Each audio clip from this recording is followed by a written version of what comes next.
Well, hi everyone. I've been asked to tell a little ghost story, and I've got one that you may like. Um, and this happened a few years ago. Um, Before I'd moved to the Isle of Wight, we were down looking at some houses, my family and I, and we were also doing a bit of maintenance on family graves. So one afternoon, I took my son for a bit of Daddy Georgie time, a little bit of an adventure to let Mummy have my wife Amy have a bit of time on her own. Um, she'd been dealing with, I think, George had become tired, and uh, a 2-year-old can get a little bit too much.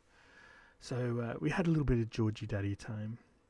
We decided to go to Core Abbey. George loved it there. There were places he could run and places he could go and hide in woodland and so forth. So we decided to go to Core Abbey.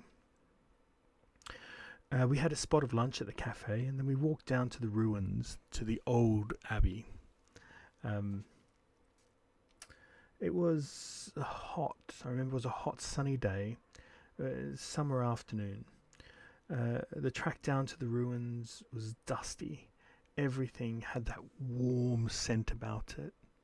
You know, as you walk, you knock up the dust and the smell, and it had that real deep earthy scent. The bees were buzzing, the birds were singing, the place was peaceful and absolutely gorgeous. Everything seemed right with the world.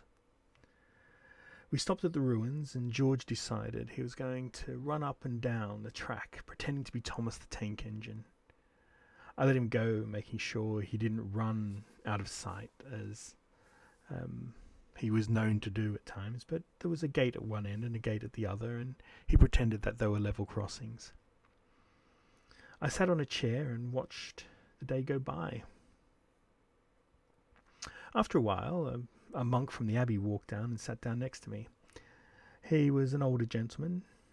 He had a bristly beard, dark hair, and he had striking grey eyes. Um, but he had a very disarming look about him, I have to say. He then turned to me and he said, "It would have been a striking sight back in the day." He smiled at me. "Yes," I said, "but I bet it's a creepy place at night now." I chuckled a little bit. "You know," he said, "as Christians we don't believe in ghosts officially," with air quotes. And he gave me a little bit of a wink. "But I've heard a few hairy stories over the year, I'm not ashamed to say." The monk had piqued my interest now, and as a lot of you know, those of you that do know me, a good ghost story or a weird story always uh, has me interested. "I'd love to hear them, Father," I said, and I was quite eager at the time. George running up and down, always up and down, backwards and forwards, and keeping one eye on George. Call me Albert," he said. "Okay, Albert. I'd still love to hear a ghost story." I checked on George again. He was happily backwards and forwards, up and down the track, stopping at imaginary stations, and I settled in for the stories. Albert went on. "You know, the godmother of Henry VIII was interred here, and said that she came to him in a dream and warned him not to destroy the abbey. The king ignored the dream, and the abbey was destroyed anyway. Well, the spirit of his godmother was so incensed that she cursed whomever was to buy the land with nightmares that would haunt them till the day they died. And that she did. In fact, people still say they see her walking the grounds, here weeping on the anniversary of her death." Henry VIII's godmother, I asked. Albert went on to explain that it was Cecily of York who died in 1507. She was the second daughter of King Edward IV of England, godmother of Henry VIII.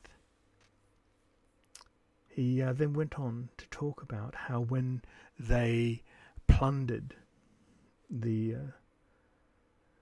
abbey on the orders of Captain Wolsey, who was known as the Fortifier, they came across a white flowered coffin, assumed to be Cecily's. And Captain Wolsey, from that time on, was said to be haunted by dreams, and bad luck ensued. So maybe the curse was true. But not only that, they ripped up, said the father, they ripped up the tombs of great Norman knights who'd also been interred there. And Albert told me that on nights, warm nights, such as the one that we were probably going to have that night, people had seen wandering Norman soldiers, Norman lords, confused, tired, unable to find their final resting place, because their burials and their graves had been so disturbed, they could no longer find the place where they had been interred. A shiver went up my spine. Wow, that's amazing stories, was my only reply as I shivered in my seat. Albert smiled wide, his grey eyes full of joy and mischief, and he nodded. Oh, yes. People have reported hearing the cries of monks who were forced to leave their homes, beaten and threatened with death. They say when the moon is full, it's when you can hear them the most loud. Also, they say that one of the monks was beaten so badly he died, and his ghost can be seen walking on this very track. At that moment I remembered George, but still happily running up and down. But everything had become eerily quiet. The only sounds were the pitter-patter of my son's feet running up and down the track, and the voice of Albert. But here's the kicker, said Albert. Because the road was about 2.5 feet higher than then, and when he died, you can only see from his hips up. The rest of his body is hidden by the ground where the original track was. So you only see half of him going up and down the road. Albert stopped, looked me dead in the eye, and then chuckled, a mischievous chuckle, and said, "What a crazy sight, right?" I agreed and laughed at the notion myself. In the distance, we heard the bells ringing. Albert got up and said, "Well, that's it for me. I'd better be off and doing."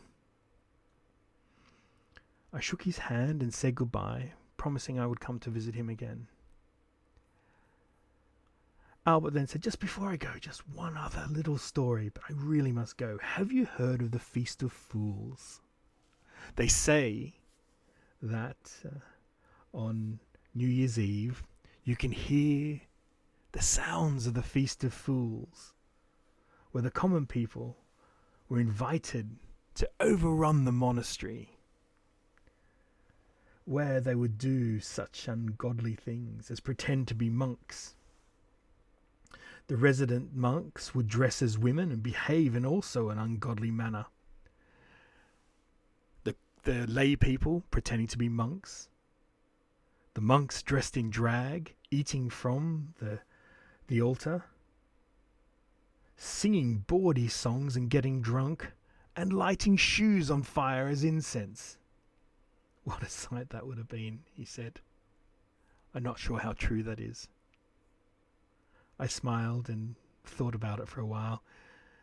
It must have been crazy. I'd love to see something like that. I thought to myself, maybe I'll come back in 6 months. I waved and I said, we'll be back in 6 months. I'm sure of it. And off he went. So 6 months came and went, and we didn't get back to the island. Things didn't go according to plan, but eventually we bought the house that we wanted and we moved here. So I decided to pack. I decided we'd been here probably about a month. It was time to go see Albert. So George and I got back in the car and decided to have a Daddy and Georgie adventure day. We went back to the Abbey. George ran around for a bit, and then I went to the Abbey house and knocked on the door. A young friar opened the door, and he asked how he could help me. And I asked if I could see Brother Albert. I said I was a friend. I'd met him about a year ago. The young friar looked at me sadly. I'm sorry to tell you this, he said in a sad voice. But Albert passed away. Did you know him well? No, I said. I only met him a year ago. We had a lovely chat. To which the friar looked at me puzzled and said, that's impossible. He died 2 years ago.